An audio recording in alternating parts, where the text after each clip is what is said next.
This aircraft is from the first V-STOL fighter jet family, meaning that 22,000 pounds of thrust enable it to hover like a helicopter and then blast forward like a jet at near supersonic speeds. And even though it is subsonic and not designed as a fighter, the first generation of this aircraft saw dogfight action during the Falkland War and held its own against Argentine's Mirage jet fighters. Then it came to America, got a huge upgrade, and continued its trial by fire. During the 42 days of combat of Operation Desert Storm, it flew 3,380 combat sorties and delivered more than 6 million pounds of ordnance. So, it became a movie and TV star. Back in the 90s, this aircraft cost almost $30 million, or 7 million Pepsi points. This is military mechanics, and today we will look at AV-8B Harrier II.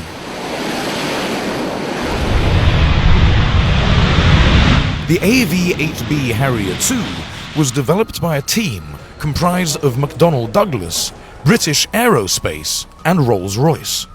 It was based on the 1957 British-designed Hawker Siddeley Castrol. However, it went through a series of extensive upgrades. The technological advances incorporated into the Harrier II significantly reduced the workload on the pilot. And to improve visibility and better accommodate the crew and avionics hardware, the cockpit was elevated by 10.5 inches and the canopy was redesigned. The Harrier II is the first combat aircraft to employ composite materials extensively. They are used on the wings, rudder, flaps, nose, forward fuselage, and empennage. In total, 26% of the aircraft's structure is made of composites. The AV-8B, built in St. Louis, Missouri, first flew in 1981, and over 340 Harrier IIs were built. For more than 3 decades, the AV-8B Harrier has been a workhorse of the US Marine Corps. The Harrier II HV-8B is an attack aircraft with some really cool characteristics. It has horizontal stabilizers and shoulder-mounted wings with prominent anhedral or downward slope. The aircraft is propelled by a single Rolls-Royce Pegasus turbofan engine, which has 2 intakes and 4 synchronized vectorable nozzles close to the turbine.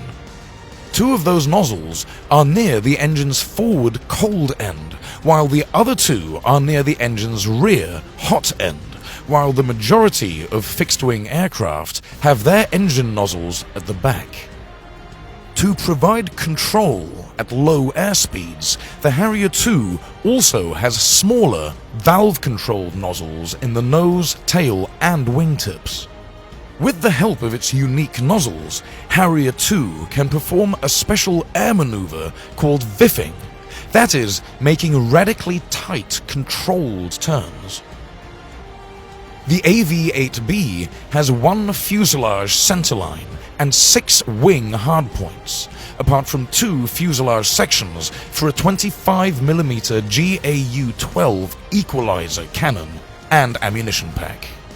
This 5-barrel cannon is based on the mechanism of the GAU-8A Avenger cannon, but fires a new NATO series of 25mm ammunition.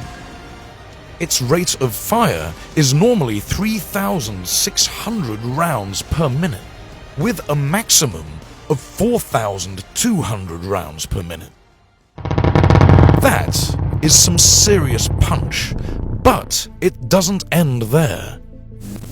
The hardpoints enable the aircraft to carry a total of 9,200 pounds of weapons, including air-to-air, air-to-surface, and anti-ship missiles, as well as unguided and guided bombs. It can achieve a speed of 633 miles per hour. The 7,500-pound internal fuel capacity of the plane can be increased by using hardpoint-compatible external drop tanks, giving the aircraft a maximum ferry range of 2,100 miles and a combat radius of 300 miles. The Harriers were supposed to be retired, but the F-35's delays and a review that not only altered how the Marines used the Harrier, but also revealed that the airframes still had a lot more flight time in them than had been previously believed, gave them a second chance.